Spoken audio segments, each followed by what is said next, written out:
5 seconds.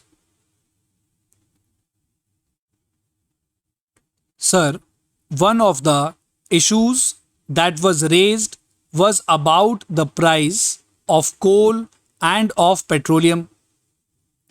I must submit that the coal price has been recently raised because of the fact that we had to enter into the National Coal Agreement, which casts a burden on the exchequer to the tune of rupees 200 crores every year.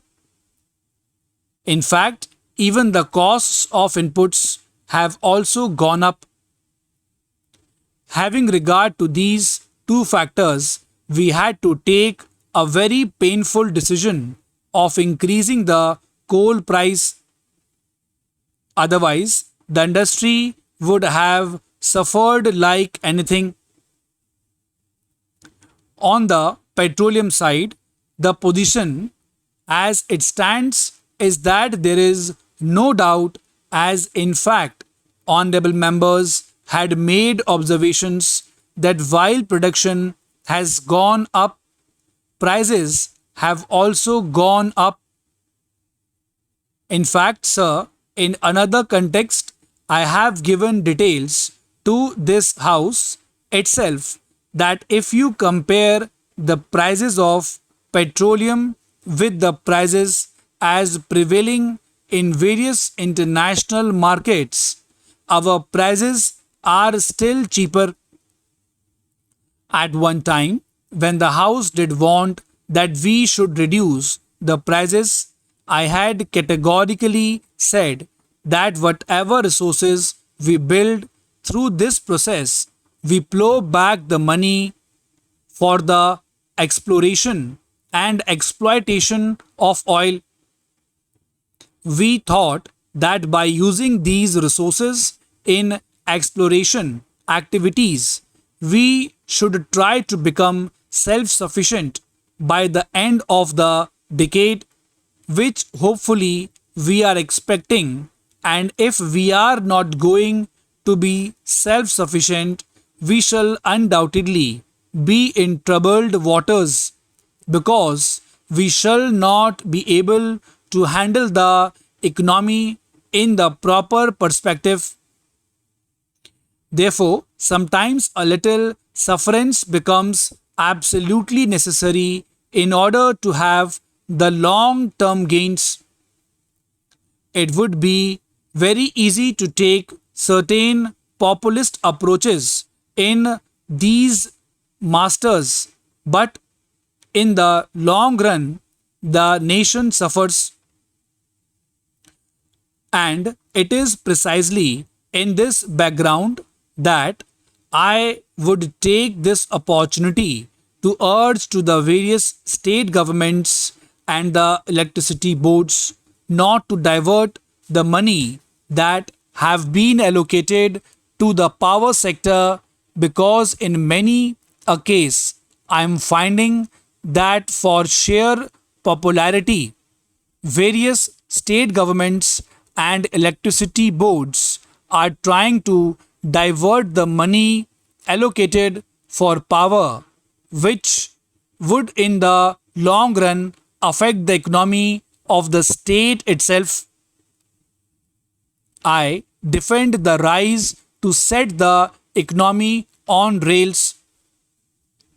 Honorable members are aware, last year I had introduced the dual policy in regard to kerosene after discussing with all the civil supplies commissioners of the states.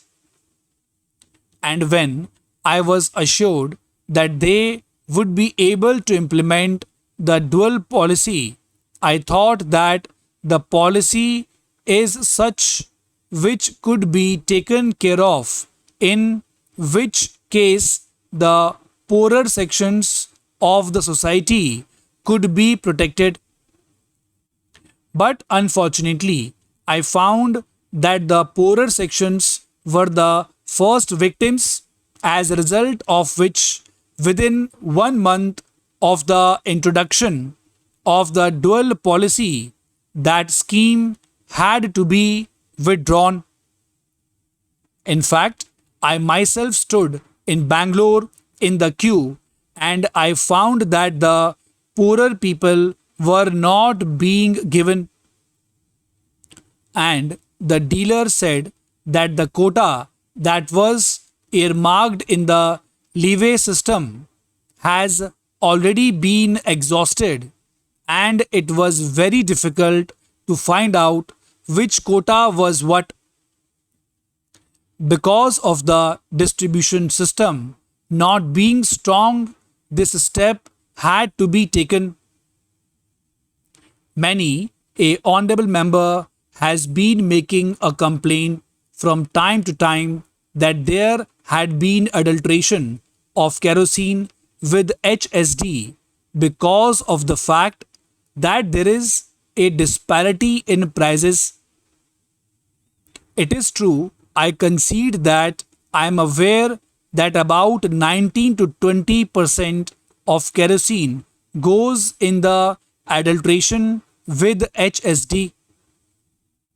I have been requesting the state government to take care of it, notwithstanding the fact that every quarter we go on increasing the allocation of kerosene to the states.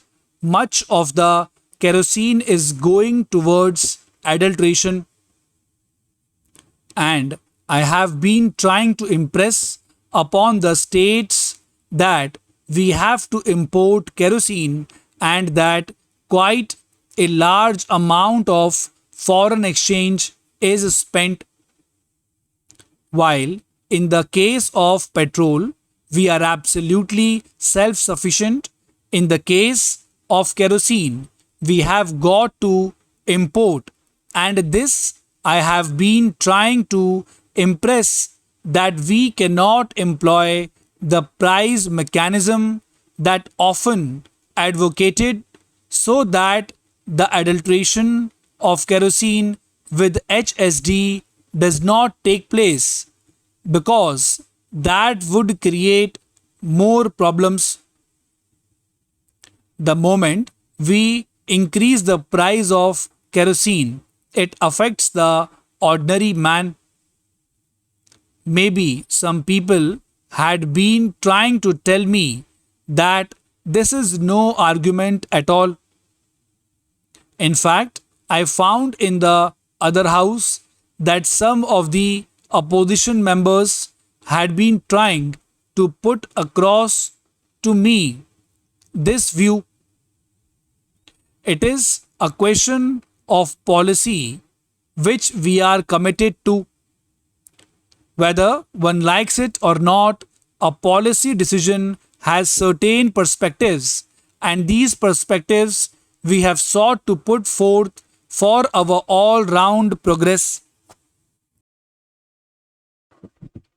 Students, be ready for the outlines. 5 seconds to go.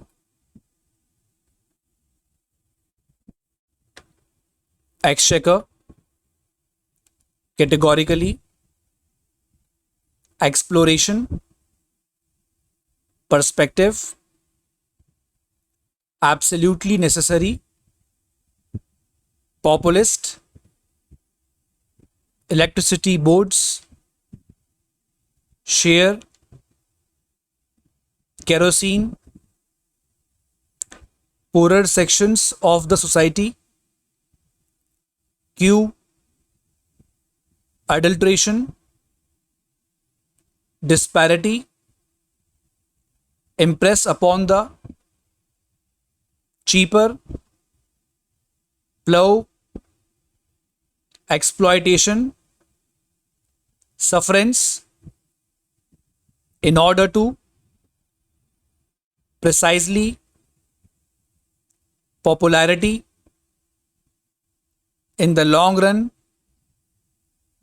implement, victims, earmarked, from time to time, notwithstanding, put forth.